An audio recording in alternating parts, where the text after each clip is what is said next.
Prilično retko do naše zemlje svraćaju pravi šampioni automotosporta, mada dogodi se i to. Tako je nedavno u organizaciji Monster Energy PR tima u Beogradu boravio Juan Nani Roma. Tom prilikom ljubazni Španac našao je vremena da svrati i do naše redakcije.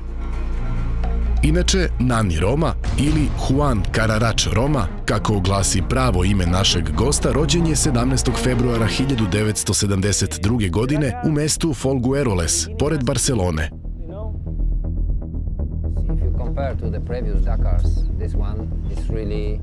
Kako sam kaže, prvo je, kao i većina njegovih vršnjaka, počeo da trenira fudbal. Međutim, uskoro je, tačnije početkom 90-ih, loptu zamenio motocross motocikl, pa je tako započela njegova karijera profesionalnog vozača, na šta on dodaje. Da, to je tačno i vrlo čudno. Zapravo, niko se u mojoj kući nije bavio automotosportom, niti je bio profesionalni vozač ili slično, ali se kod mene vremenom razvila ta strast. Ja sam odrastao u oblasti severno od Barcelone, gde se svojevremeno održavao reli u okviru VRC-a i kao mlad redovno sam pratio taj događaj i naravno vrhunske vozače koji su tada bili aktuelni. A onda je i logično da sam maštao o tome da ja jednog dana vozim slične trke. Roma je 1994. godine postao šampion Evrope u enduro takmičenjima, a 2 godine kasnije vozio je svoj prvi Rally Dakar i odmah uspeo da pobedi na jednom specijalnom ispitu. Godine 1997. osvojio je šampionat Španije u motokrosu, ali je istovremeno nastavio i učešće na Dakaru sa timom KTM-a sve do 2004. kada je i triumfovao. S tim u vezi Roma se prisjeća. Bilo je fantastično. Naravno, voziti motocikl i pobediti je značajno drugačije u odnosu na automobil. Tu ste zaista prepušteni sebi. Nemate nekoga da vam pomogne, da se konsultujete s nekim. Sećam se svog prvog nastupa u Africi, kada sam iz Španije prešao u Afriku i wow, sve je veliko. Bio sam potpuno sam usred ničega. Osjećaj je neverovatan. Osjećate se potpuno slobodno.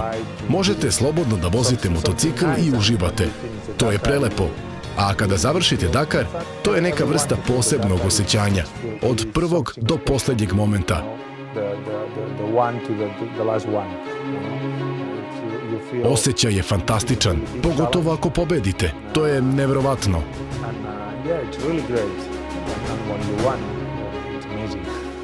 Potom, španski vozač odlučuje da 2 točka zameni sa 4 i postaje član Mitsubishijevog tima. Nešto kasnije, kada se japanski proizvođač povukao sa Dakar Rallija, Roma prelazi u BMW, ali samo za 1 godinu, jer naredne 2011. je vozio za Nissan. A kada je X-Raid tim nastupio pod pokroviteljstvom kompanije Monster Energy, on je dobio novu šansu. I to je bilo pre 2 godine, kada je najteže automoto takmičenje završio kao drugi, a prošle sezone na cilj je stigao kao 4. O tome koliko je za uspeh bitan sam vozač, a koliko kvalitetno vozilo i prateći tim, Španac razmišlja ovako.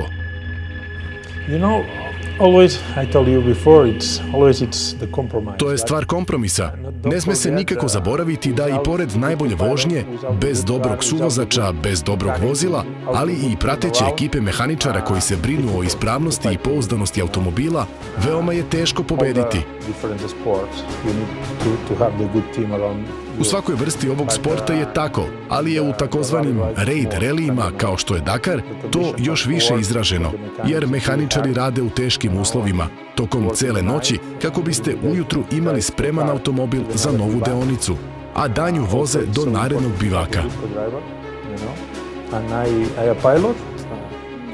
Bez podrške svih tih ljudi, bilo bi komplikovano pobediti.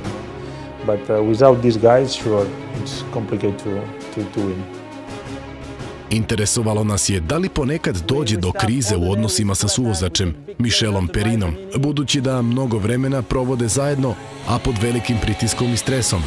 Nani Roma sa tim u vezi kaže: Da, i to je jedan od aspekata koji treba iskusiti, jer kao što ste i sami rekli, pod velikim smo pritiskom. I fizički napor je velik. Umor vas sustiže i nije lako izdržati ni sebe samog. Sa Michelom sam već 4 godine. Prošli smo dosta toga i u potpunosti razumemo jedan drugog. Naravno da ponekad dođe do trenutka kada se sporečkate, posvađate, ali je najvažnije da zajedno nađete rešenje i uspešno završite deonicu. Takođe, jako je bitno da komunicirate, čak i da iznosite mišljenje o problemima, jer ćete tako doći do rešenja. U protivnom, ako ćutite i držite to u sebi, pre ili kasnije konflikt će narasti i to neće doneti ništa dobro. Šta više, može u potpunosti da pokvari odnos. Zato ujutru kada dođemo do automobila, pažljivo ga posmatram. I on mene takođe, da bi osetili u kakvom smo raspoloženju.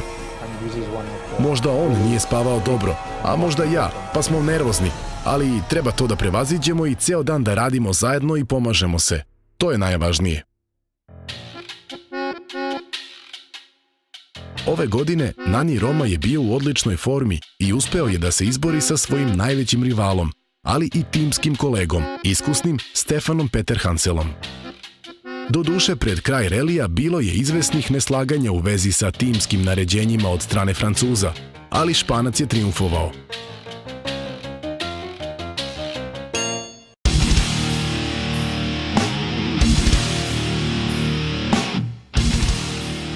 Tako je sa vozilom Mini All for Racing on objedinio pobede u konkurenciji motocikala i automobila, što je uspelo malom broju takmičara. Ipak, nezaobilazno je bilo i pitanje o timskim naređenjima.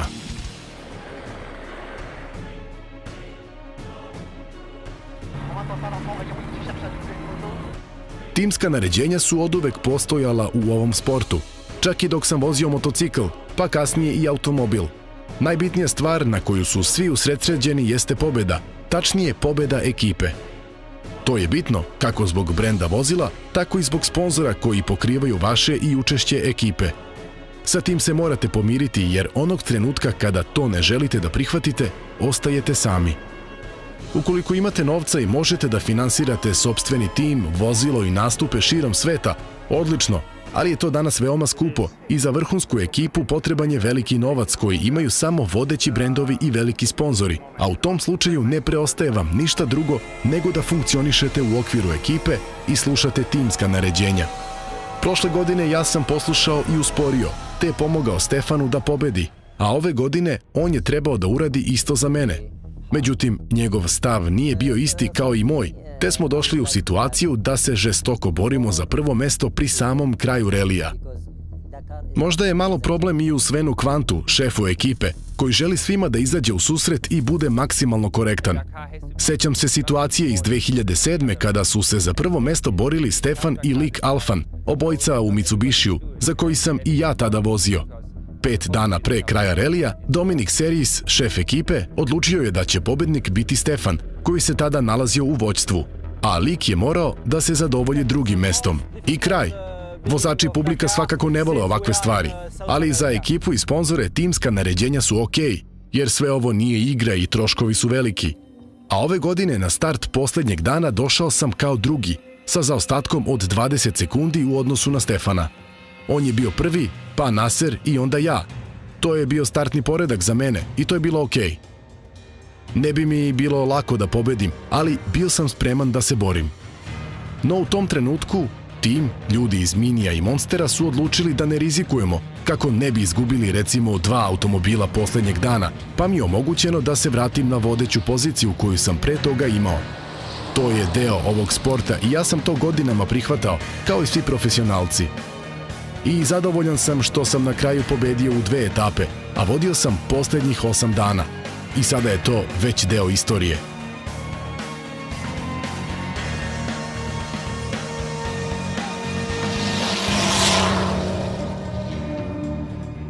Zahvalili smo se šampionu Dakara na poseti i poželeli još mnogo uspeha u budućnosti, a on je odgovorio: Zadovoljstvo mi je što sam ovde.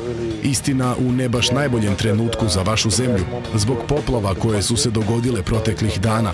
Ali želim da izrazim podršku svim ljudima koji sada imaju probleme. Narodu Srbije želim sve najbolje. Ćao.